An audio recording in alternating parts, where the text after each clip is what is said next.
May the words of my mouth and the meditations of our hearts be acceptable in your sight, O Lord.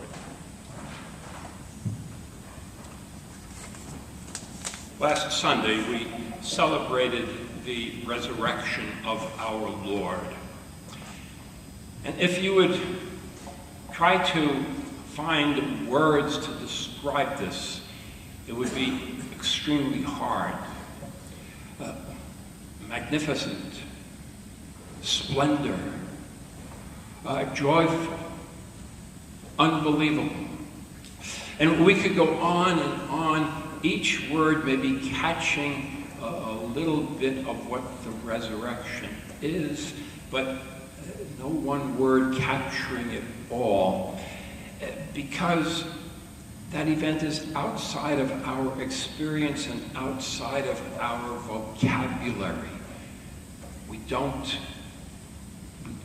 get it, really. All we know is that Jesus, who was dead, is now alive.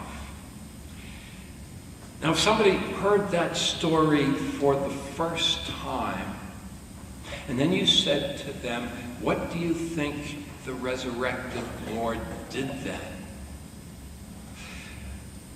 The answer might very well be, well, he went to the disciples and he said to them, how many times have I told you what would happen?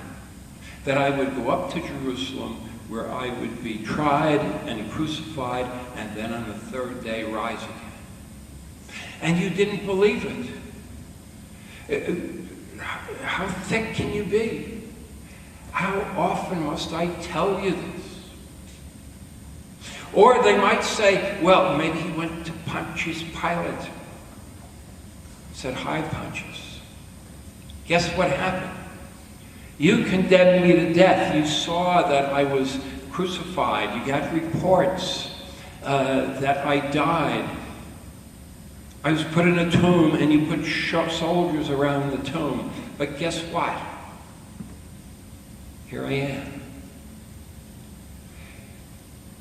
Was I the king? You bet. Just as you said it. Or he could have gone to Caiaphas and said, you guys said I was blaspheming when I declared that I would be coming in clouds of glory. Well, Caiaphas, here I am. Now what? And they'd all, you see, be shaking in their boots. And this would be an appropriate response for someone who heard this the first time. But you'd say, no, that's not what happened. Jesus did go to certain people, but he didn't go in the way you thought he might go. And he went to reveal himself as he really is. So Mary comes up to the tomb early that morning, and she sees that the stone is rolled away. And she immediately assumes someone has taken the body. She runs and gets Peter and the disciple Jesus loved, and they run to the tomb. And they see it's empty. And they walk away back to their house. But Mary stays, and she looks in, and there at either end of where Jesus lay was an angel. And they said, why are you crying? And then she hears a voice behind her. Who are you looking for? And thinking it's the gardener, she turns and she says, where have you laid him? I need to go and put spices around the body. And then the voice says, Mary. And she opens her eyes and she realizes it's not the gardener, it's Jesus. And he says, go and tell the disciples that I am going to be returning to my Father and their Father. He reveals himself to her now as he is in his resurrected state. And this is what God has done all through the Bible. It's so important to understand that for Jews and for Christians, the God we worship is a God who has revealed himself to us. We didn't go looking after him. He came first looking to us. Abraham was very happy in his town of Ur. He had as many flocks, he had his family, he had his tents, he had his friends. He didn't need to move, he was elderly. But God approached him and he says, I want you to pack everybody up and everything you own, and I'm going to take you to a place that I will give you, and you will be the father of a great nation. And that moved him. He changed. Moses killed an Egyptian because he was mistreating the Israelites. And he fled to the Sinai, where he established a new family. He got married. He was taking care of the flocks of his father-in-law. And one day he's out there and he sees this bush burning up but not being consumed. He goes and looks. And then a voice says, Moses, take off your shoes, you're on holy ground. And this discussion ensues where God says to him, I want you to go back into Egypt and free up my people. God comes to him. Moses was very happy doing what he was doing. He could have spent the rest of his life out there. He didn't want to go back to Egypt. But God comes to him. And when he asks, what is your name? What shall I tell the people who ask me? My name is I Am. Tell them I am sent you. Or we could jump to the New Testament. Paul was a staunch Jew. He was brought up strictly. He obeyed the Lord to the nth degree.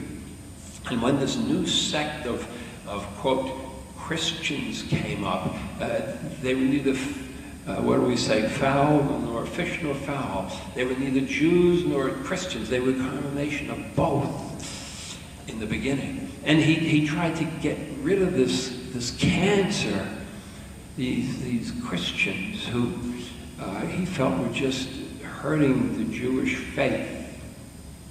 And he's on the way to Damascus this one day when Jesus appears to him in a vision. He's knocked off of his horse. He's temporarily blinded. And the vision says, Saul, Saul, why are you persecuting me?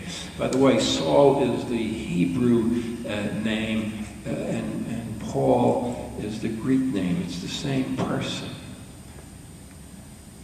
And Paul says, who are you? And he says, I am Jesus, who was crucified, who was raised from the dead. Jesus comes to him, you see. And Paul then, in several years later, becomes the one who establishes congregation after congregation in Asia Minor and in Greece. God reveals himself.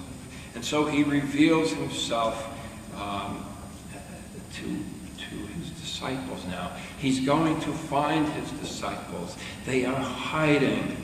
They are hiding behind the closed doors, locked doors, because they're afraid of what the Jews would do to them.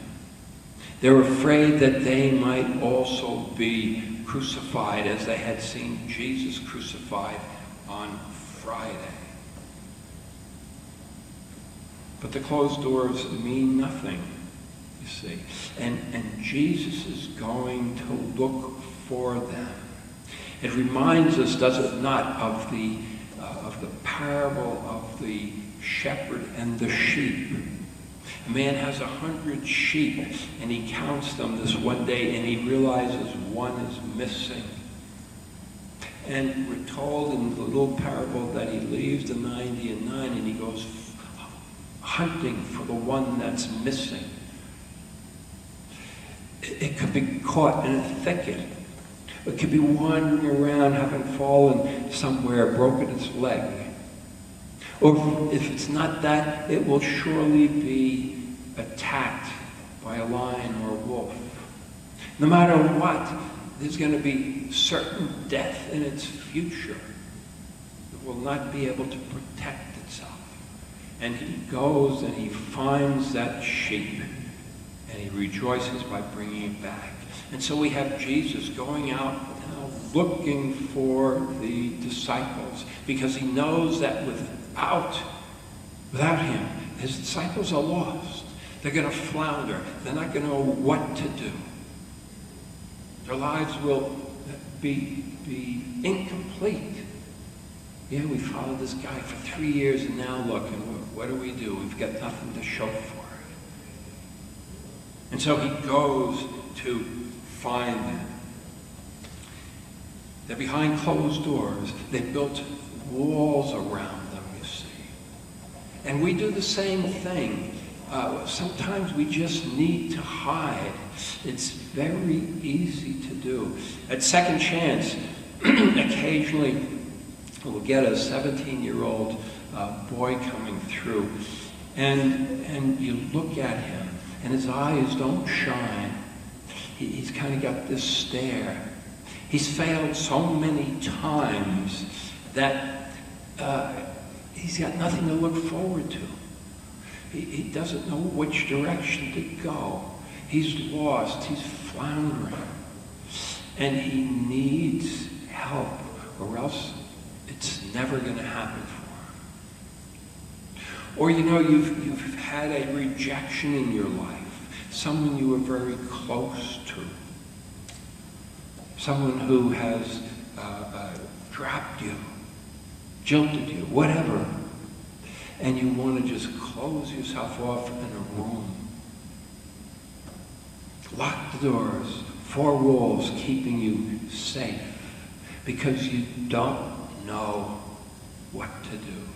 You don't even know if you'll be able to love again. You feel so terrible. We all have our walls. We all have those places where we lock the doors. But locked doors do not stop Jesus. Locked doors are not any kind of inconvenience whatsoever. Will Willimon, when he was a chaplain at Duke, tells the story of a time when he got a bunch of the students who were interested in working in the chapel and so forth, got them together, and he said, tell me about divine intervention in your lives. And he said one person talked about nighttime visits. Another one spoke about sleeplessness. Something was bothering them. Another one said, there was a side comment that the professor made in class, but it grabbed me. And it meant something to me, but to nobody else. And still another one said, there was a word said by a friend. And that took hold of me, and I couldn't get rid of that word. It moved me in a different direction. And they all felt that in one way or another, God was reaching out to them. He was talking with another group about Mel Gibson's movie, The Passion of Christ, that came out about 10 years ago or so. And this woman said, my brother called me very recently. My brother's a third-year law student, and he hasn't been in the church for 10 years. Something turned him off.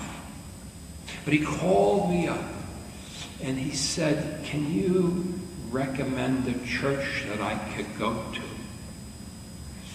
And she said, I nearly fell on the floor. A church? Why? You haven't been to church. You don't go to church. He said, well, I went to see The Passion of Christ, you know, that movie.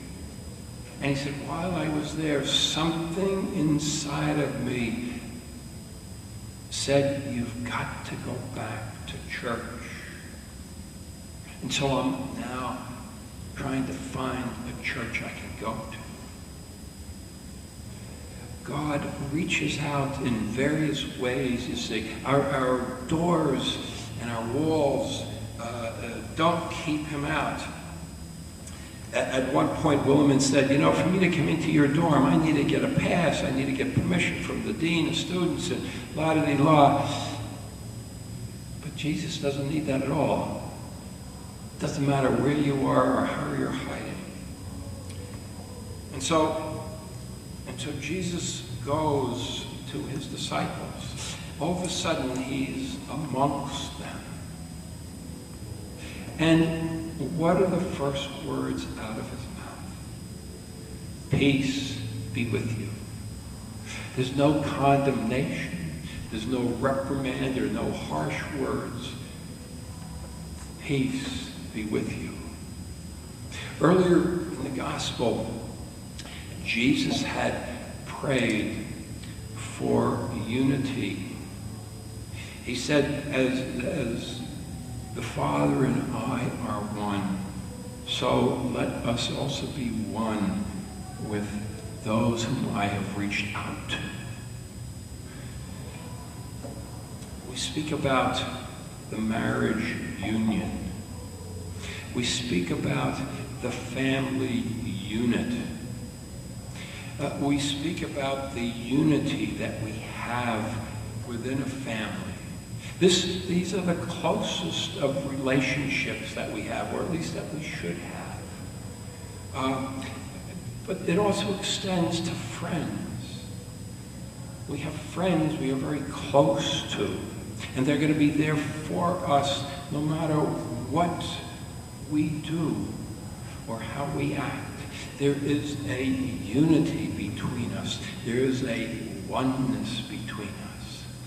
Even with the citizens of our country, for instance, we are unified in one way or another. We may not know people, but because of who we are in this country, there is a unification with us.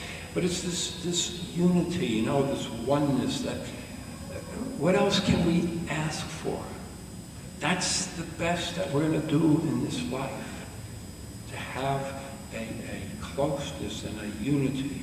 And so this is what Jesus is out to do now. He wants to bring his disciples back into this household of God.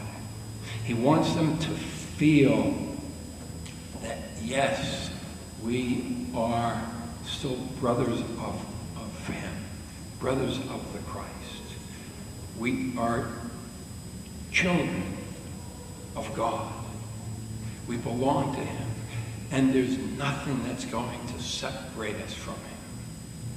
And eventually, of course, they realize that Jesus died. He showed his great love for us in his death, so that we can be assured that nothing will ever separate us again from God's love. Keep us secure in this unity that he desires for all of us. Amen. The peace of God which passes all understanding, keep your hearts and your minds in Christ Jesus. Our next hymn is 380.